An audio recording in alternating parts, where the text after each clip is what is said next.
trying to do in 2025, 2026, and beyond, but principally next year, is just to get this ecosystem to a point where I know in my heart, no matter what happens, it will always be here, always grow, and will succeed, like a self-replicating virus that infects people one after another, converts them. 比特币本周90000美元大关，还能撑住吗？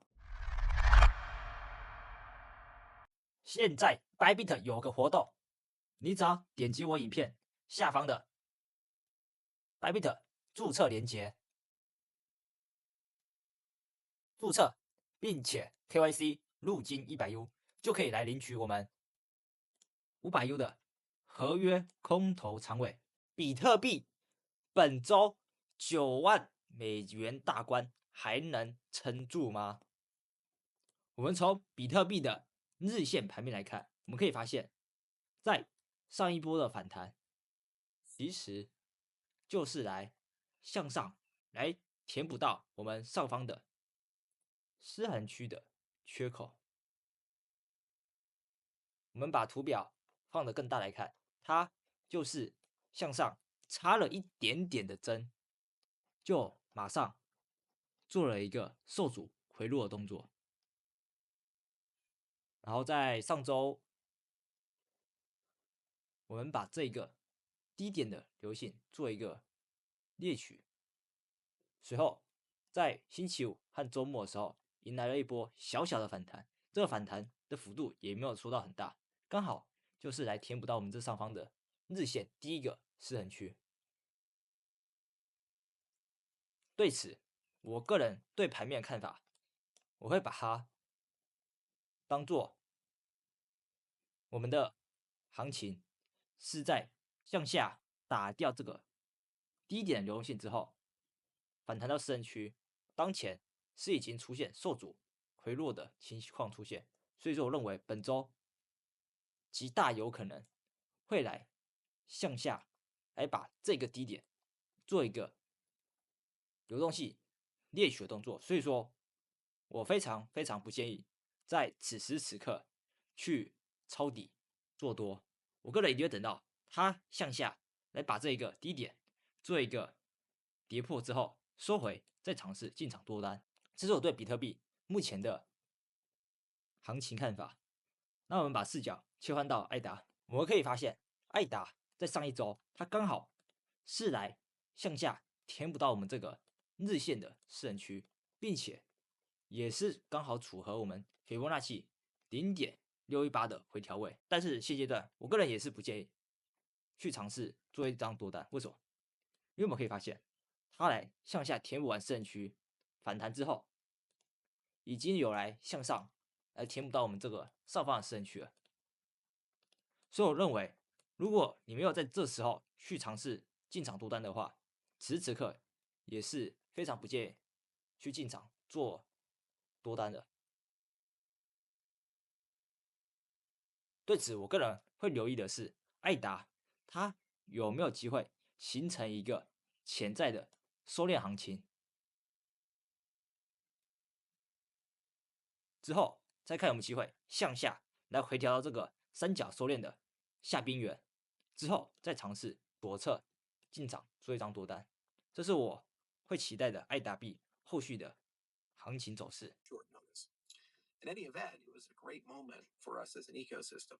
And it was probably one of the proudest moments of my professional career because I got to see something that I dreamed could happen 10 years ago actually come together.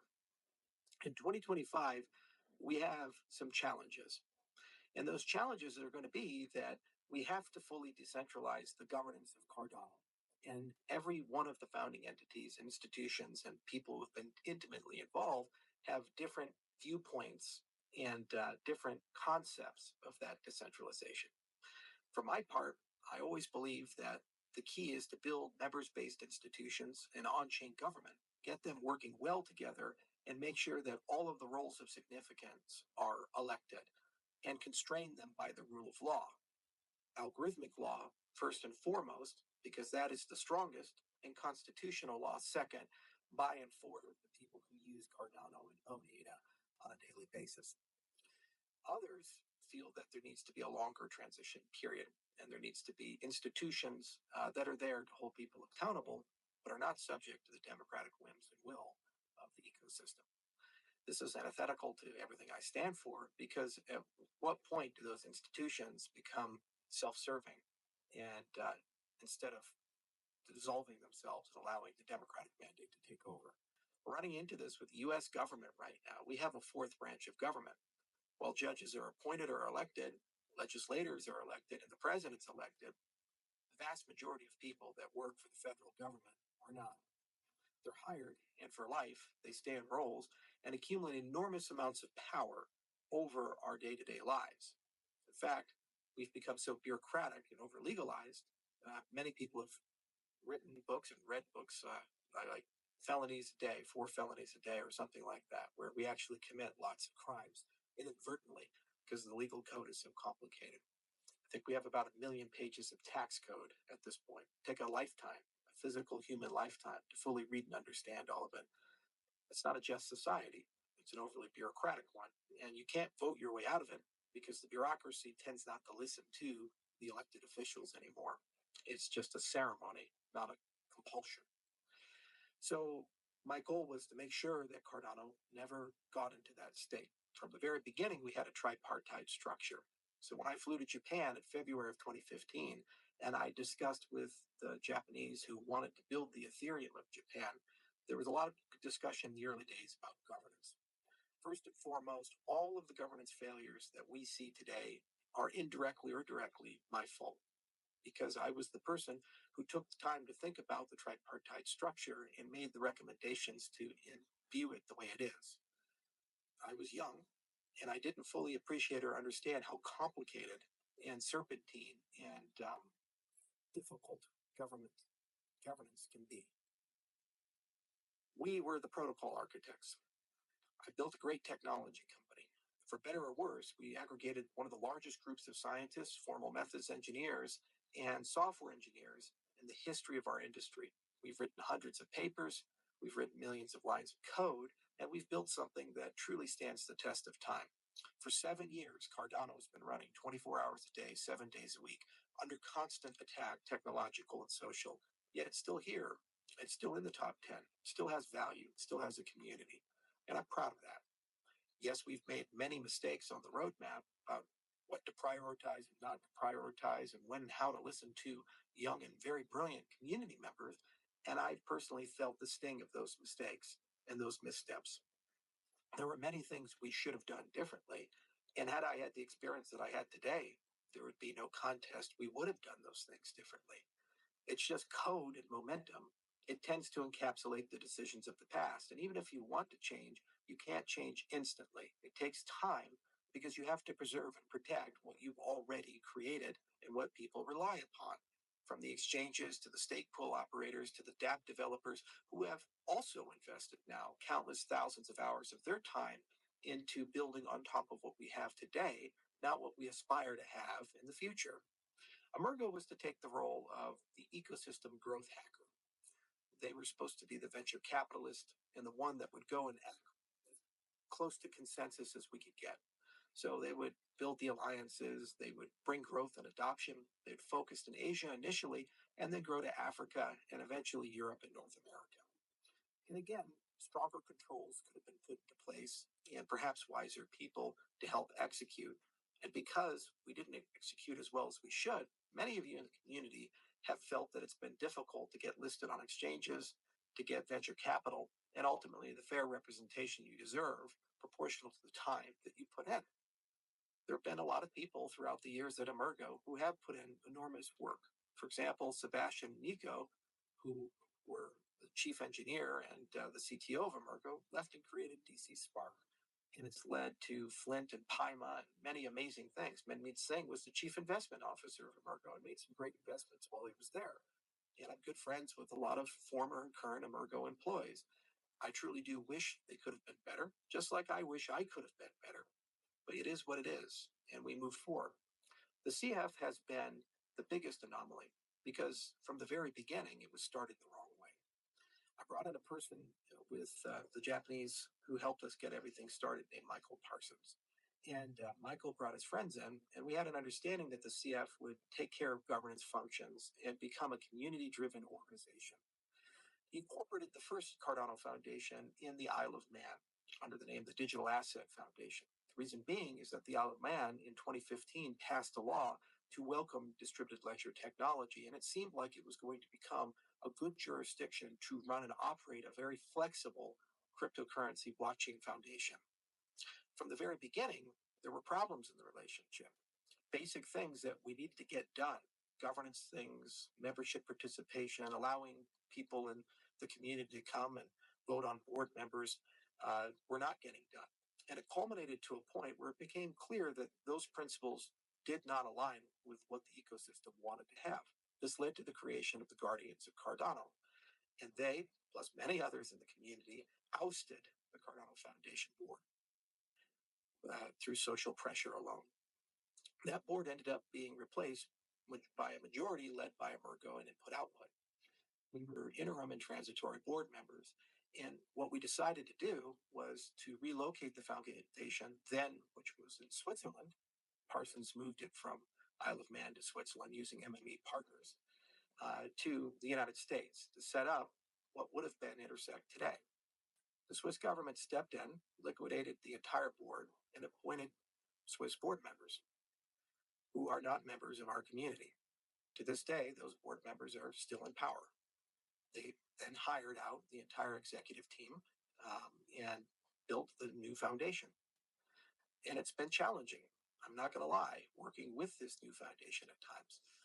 We really wanted the foundation to be a members-based organization. We wanted the entire board of the foundation to be elected by the Cardano community. We felt that that was an important nexus, and basic things like the GitHub repos and the SIP process and other such things should be nexused there, because it would be a fair and neutral place, and also it received Genesis funding explicitly for this purpose. I know that because I was there at the beginning and I created this ecosystem. I'm kind of an expert on that. Kind of know why the money was distributed the way it was.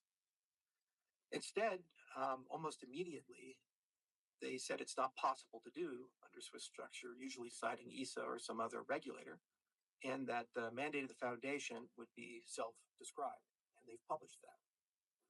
So we tried to work with them to create a neutral organization. And initially, we decided that the Linux Foundation was a good candidate. They hired a person named Dirk, and he worked diligently with our team. We had a workshop in Colorado. They attended. We attended. We had high hopes that we'd be able to work well together. Throughout the process, it became clear that the Linux Foundation would not include the majority of the ADA holders, and actually had a request that for this to work, I personally could not participate in governance, nor could IOG, which doesn't make a lot of sense, but that was their request. And also excluding the ADA holders doesn't seem to be wise, given the fact that this is a protocol controlled by people who have ADA. So we scrapped that plan, moved on, and then agreed to come together. And IO took the lead with Emergo, and we created Intersect. We asked the foundation to join the board of Intersect. They initially said that it sounded like a good idea, and they needed to understand more about the structure. The structure is an American not-for-profit organization, and it has a dev trust that we set up in the Caribbean that funds it. And we donated Emergo and Input-Output funds to that to bootstrap the organization for, roughly speaking, a year, year and a half. So it doesn't have a large endowment. It's just bootstrapped from a fund.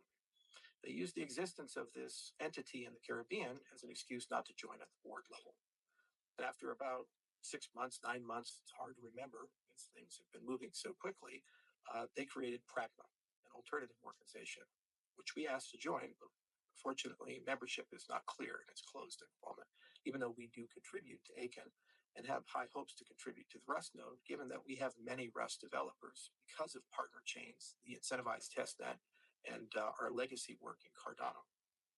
We asked them to participate on the civics committee, which they did, and many of the committees of Intersect, and the rank and file of the CF did participate there. We'd have productive conversations occasionally, and sometimes unproductive conversations. That's the nature of governance. We wanted them for a very early part to be involved in the drafting of SIP 1694 with the community and the drafting of the Constitution. Some of the members of the CF, like Matthias Bencourt, did participate, And we were very glad to have them there and very glad to have them in the Interim Constitutional Committee training. Unfortunately, though, the level of participation with the constitutional side was not significant. I personally funded the Constitutional Convention, even though I wanted it to be co-funded by the foundation. It was not a priority. We also really wanted the Foundation Summit to be in Argentina, so the entire community could be part of that constitutional process. They chose to do it in Dubai again. So this was okay, as long as they at least helped out at the end. About a week before the Constitutional Convention, without any notice to our people, they drafted and launched their own constitution. My belief is the intent wasn't to spark a conversation, but rather create an anchor point to use as an excuse to vote against the community ratified and approved constitution. We also believe that they're preparing their own budget to vote against the current budget being prepared by the Intersect Budget Committee and the community as a whole. This is where we stand in 2025. This dirty laundry for years has been internal to the two organizations, and we have tried for years to work together effectively. They have poached my employees. They have sowed a lot of discontent. I know people that occupy offices like the Tezos Foundation office next to their office, and what their rank and file employees have to say about us. And, at the end of the day, setting ego aside, I couldn't care less about whether they think I'm a good actor or a bad actor. Input Output knows what they're doing. We don't know what we're doing. Whether their strategy is to simply wait us out and hope that the evil Charles leaves and then they can take over or not. At the end of the day, all I care about is a successful transition of power to the community as a whole, and for every single person who represents ADA to be an elected official by and for the ADA holders. This is imperfect because one token, one vote has intrinsic flaws behind its design. It is a bootstrap criterion for a transition, but we have to get to a point of having a diverse collection of resources upon which to find leaders from. And I do agree, and this is why we created Minotaur and why Ouroboros Omega exists on the roadmap, that this is a first-class citizen in the path forward. The intent of this video is not to attack the Cardano Foundation. In fact, it's quite the opposite. It's just to give some color on why you see from time to time friction between my organization and their organization. I don't hate them. In fact, quite the opposite. I like Fred Regard. I've had many productive meetings with him, and I respect him as a leader and his character as a person. I'm just perplexed at times about the behavior and the cooperation. After the Constitution was ratified, it was an emotional moment. Many people were crying. People were waving flags, and there was standing applause. It's a great triumph for a 2-year process.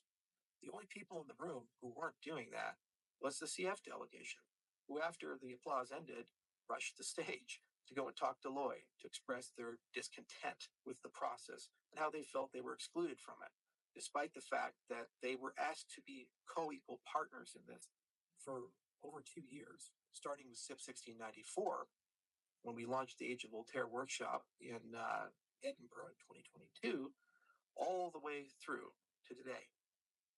I don't understand that. I just don't. If you wanted to be included more, well, be a co-equal partner in the hosting of the convention. And why would you drop an alternative constitution the community hasn't read, parsed, or understood a week before a convention? That is the result of 65 workshops in 50 countries. Why wouldn't you introduce these concepts and ideas at those workshops so that they could be meticulously included in the final draft? It's perplexing. I don't understand it. I really don't. And governance doesn't mean we agree. Governance doesn't mean we get along. Governance means that we can eventually converge to good decisions as an ecosystem. These statements are participated by what appears to be a whistleblower. We haven't confirmed. We don't know who that person is on Twitter, who leaked an email to Big Pay and Hosky and other community leaders. But I think the sentiments reflect what's going on in the rank and file. Many of my employees, many of the rank and file employees of the CF don't simply understand where the strife is coming from and ascribe it to either ego or alternative visions. And to tell you the truth, as the CEO of Input Output, I don't fully understand it either. My intention has never been to try to get rid of the CF or replace it. In fact, frankly speaking, I think they should change their name. No one in our ecosystem would have a single problem with them if they called themselves the Cardano Enterprise Foundation and focused exclusively on Fortune 500 adoption and government adoption. I would be their best friend because every single day, whether it be a delegation from Paraguay or people in the state of Alabama or the people in the state of Arkansas or dozens of other countries or states, they come to me and say they have this amazing RFP from the government, from a company that'd like to adopt blockchain. And I would be their best salesman, throwing deal after deal after deal. And they've already demonstrated great competency in this domain, from their work in the country of Georgia with wine to their work in Dubai, working with law enforcement there. And frankly speaking, I think they could close dozens to hundreds of deals on an annual basis. They don't seem to have the right people or aptitude, though, to be a significant player in the governance of Cardano. And also, they seem to want to build an alternative client for Cardano. And I question the wisdom of this. Not the act of building one, because frankly speaking, we need a polyglot ecosystem, but the concept that the CF should be a first-class citizen in that conversation. We already have TX Pipe and Harmonic and Anastasia and dozens of other great core developers who aren't IOG who could come together with additional funding and go and do this. And they need to work with the Haskell developers because we have to agree on basic principles like the formal specifications of Cardano, which are implementation agnostic. I had an incredibly productive meeting, for example, when I was in Argentina with the CEO of TX Pipe about basic principles of collaboration between Pragma and Intersect, and in particular forming a working group with developers from their side and our side, where that working group can talk about the formal specifications and get them to be complete and make sure that we can do ACT extraction to Rust. So they have a test suite to verify that the client that they build is interoperable with the Haskell client. This gives them the freedom to innovate, but also the ecosystem as a whole knowledge that we're all following the same set of blueprints that are beholden to an on-chain governance process. That's just basic stuff. And there are so many qualified firms that exist and have been in software engineering for years to decades that want a shot at that. And that's where I want to take the ecosystem. I think it should be dozens, if not hundreds, of development companies working together. I question the wisdom of forming yet another development company and building a strong set of developers when that's not what we need.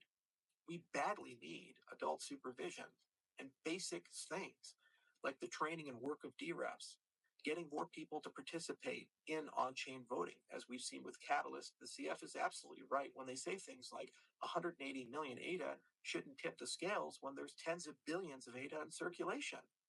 That's true. And they made a point by voting that there's too little participation in Catalyst. The answer to that is changing the voting systems and growing the participation base. So that's where the funds should be spent. And if I was in charge of that organization, these are the types of things I would care the most about. The outflows would be in funding community conferences, bringing our developers to the big conferences like Token 2049 and Consensus and other places, working with exchanges so that Cardano native tokens can get listed, getting stablecoins into Cardano. There was a deal that John McPherson, who used to work at the CF, had negotiated to get Circle to Cardano in 2021 for about $3 million. That was not executed. That's what John directly told me. I believe he's also told people on Twitter now, so it's public news. Whether he's lying or not, I do believe it because I know Polkadot got the same deal. And I also know Algorand got a similar deal. You forget that their CFOs and CEOs ended up working for me. So kind of know how the ecosystem works. That deal's no longer on the table. It's much more expensive. These are things we need. We need good oracles in our ecosystem. We need better representation in the VC class. We need A16Z to like us because they're forming a cabal right now with the US government. And you see people like Coinbase and Consensus and A16Z and BlackRock come together, and they're going to have an enormous amount in the Trump administration's influence over crypto policy. And if they choose to exclude Cardano, it's going to be very difficult for us as an ecosystem. So we need to find ways to partner and work with them. This is what a governance body can do well. They can have the uncomfortable, difficult, and long, hard conversations. They're not really there to replace core developers or to derail a community process of governance. just is what it is. But those are my opinions, and I'm not in charge. And I respect the fact that there are co-equal independent bodies that can have different strategies and different approaches. But I do believe that community bodies that represent the governance of the community can never be made of people that are self-appointed. They have to be composed of people elected by the community for the community and held accountable to the community. And they have to be engaged in processes to gather the feedback of the community.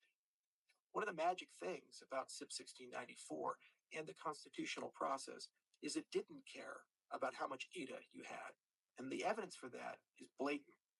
Workshops were held all throughout Africa, South America, Asia, places where ADA adoption is very light and personal ADA holdership is less than 1% of the total supply. Yet the people who were elected there had the same vote as the people from Japan, Germany, England, and the United States of America. It's the first time in history that a constitution's had that type of equality and representation. We tried as hard as we could to bring the community together. That process needs to be expanded and replicated, not just in governance, but for the product workshops, for the marketing, branding, and growth of Cardano, for the budget process, and the innovation process. And yes, we have to continue governance.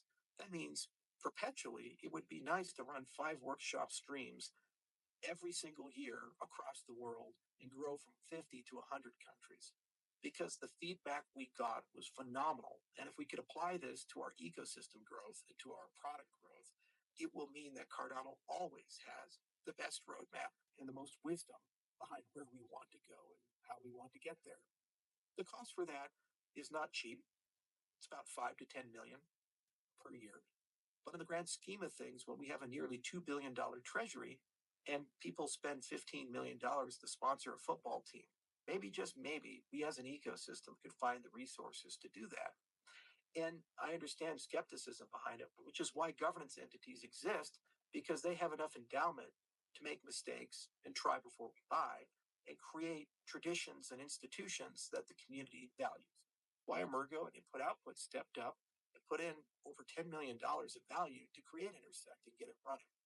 And yes, I fully appreciate many people say that it's bureaucratic, and many people say that it's slow moving and ineffective at times. And the challenge is that it has this dual mandate of trying to move fast and do a lot of stuff, but at the same time, try to include everybody along the way. Many people who have never participated in their lives in the governance of a cryptocurrency or the operations of a members-based organization. And then how do you manage those two things? You have to be competent and understand and have training and experience in order to move quickly. But those people are not the majority of the community with respect to blockchain governance because they've never done it. So if you bring everybody along, it slows everything down. And then the people who already have the skill sets get bored or frustrated and don't want to be part of it because they say it's too slow, bureaucratic, or ineffective. It's a balancing act, which is why we valued the CF so much in trying to get them to join the board, because we felt they could bring a unique set of diversity and agility to the process and help push things along. And we were saddened when they chose not to do that for their own reasons. It's hard when you think about the future. You know, I've been accused of many things throughout my life: narcissism, lying, ego, and I'm not a perfect person. But one thing you can know about me is I care about Cardano more than pretty much anything in my entire life. It's my legacy, for better or for worse. And I need this ecosystem to succeed because the world will get better if it does. And I will never live a fulfilled life if Cardano fails, because it means that what we valued was not valued by the world. The freedom, the liberty, the decentralized governance, the bottom-up approach, the libertarian ethos that I tried very hard every day to endow into it. So every single thing I'm trying to do in 2025, 2026, and beyond, but principally next year, is just to get this ecosystem to a point where I know in my heart, no matter what happens, it will always be here, always grow, and will succeed, like a self-replicating virus that infects people one after another, converts them over to the good side. We're so close to that. We have 1694 turning on fully in January, and the DREPs are coming, which will add a vibrance and dimension to the governance discussions we've never had before. And it's a titanic shift in the perception of the ecosystem. We have the workshop process, which brings people together, whether they have a lot of ADA or not, and includes them. We have a community ratified constitution from those delegates. And all we got to do is get it done on chain. And we have an on-chain treasury with nearly $2 billion that, if deployed, will allow Cardano every year to spend at least $100 to $200 million to growth hack and to support the people who've already done great things. And that's at our current valuation. If we continue to grow, that will be in the tens of billions of dollars and become a sovereign wealth fund unto itself. We are this close to greatness. We did the hard work. And it's not my intent to allow personal feelings, ego, or rivalries or strife from the past get in the way of what we have achieved.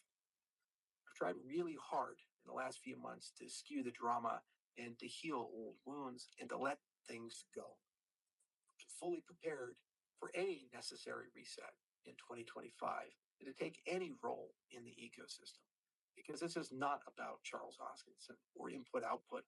It's not about any collection of entities.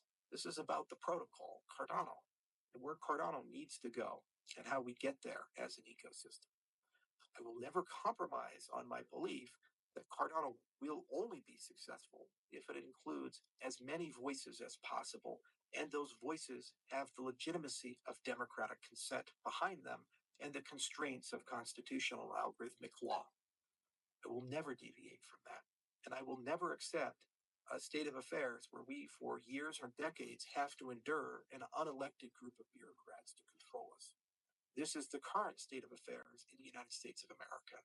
And that's the state of affairs that's comfortable with the wars, the lead in our water, the poison in our foods, and the inhumanity of our current justice system. That's the state of affairs that's totally comfortable with 100,000 Americans dying every year from fentanyl and saying, oh, well, or our money being stolen by large corporations in the military. State of affairs that is totally comfortable with the vast majority of Americans being demoralized and excluded from the political process, and for a media to basically tell us to shut up and get the corner and don't try to change it. That's not how the American people want to live, and by extension, that's not how any human being wants to live. We are a reflection of the world because America is made up of people from every country in the world. It's what makes us so diverse and special. Pick a country, you can find an American who's from it. And so as a melting pot, we're a statistical sampling of the world's opinion. And for us, it's not okay to live under that type of bureaucracy. And it's not okay for protocols that aspire to freedom and collective governance of the world as a whole to succumb to those same things with a paternal desire to be controlled. So in 2025, judge us not by what we say, but by what we do, where we spend our money, and where we spend our time. I'm going to spend 2025 and break it down into three areas. One, there are many products and projects I want to build on Cardano that I think will grow Cardano dramatically. Things like Quantum Husky, things like the Hydra stuff, things like Midnight, things like Lace, that if we do it the right way, we will make Cardano grow dramatically, 5 or 10x in population. The same for the Bitcoin work. It has to be done with principles. You can't go and do shameless cash grabs. You have to do unique and new and interesting things, which is why you have to choose your partners carefully in that. But that's where we're going to spend an enormous amount of our time. Input, output, the company. Input, output, the governance participant. We have 3 final tasks to get done. We have to get the Constitution ratified on chain. That's the first one. Second, we have to get an annual budget done and make sure no one's left behind in that budget, because so many of you are working for free right now. So many of you are putting in 16-hour days, 7 days a week, and not getting a fair share of compensation. And Catalyst is a glass of ice water in hell. It's not the lake. You need to get out of that. We need to get to an annual budget process. And third, the entire Constitutional Committee needs to be elected. The interim committee's term ends next year and will be replaced by people 100% approved by the community as a whole. I've already said that input-output will not run for election or participate in on-chain governance for a time, because it's important that the community be able to step up and flex its muscles and be in complete control of all major decisions: when to fork, how to change protocol parameters, how to spend the treasury, these types of things. You're ready. You've proven that with the Constitutional Convention. You've proven that by your discipline and dedication. So that's input-output, the governance entity. And third, I'm going to be heavily involved with the politics of my own country, the United States of America, because I'm so tired of what Scary Gary did to us. I'm so tired of Operation Choke Point 2.0. I've been working closely with members of the legislative branch and other entities in the U.S. government to ensure that we move the process along.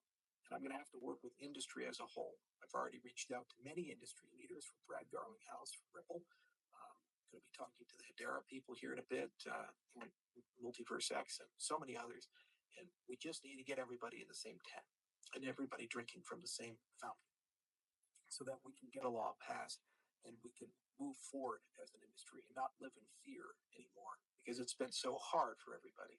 And this will ensure that cryptocurrencies get the jubilee required to be able to grow to a scale like the internet, where they become an irreplaceable and indispensable part of everyone's life, which means effectively they're too big to control, they're too big to dominate, and the principles of crypto will start influencing society as a whole and governance as a whole.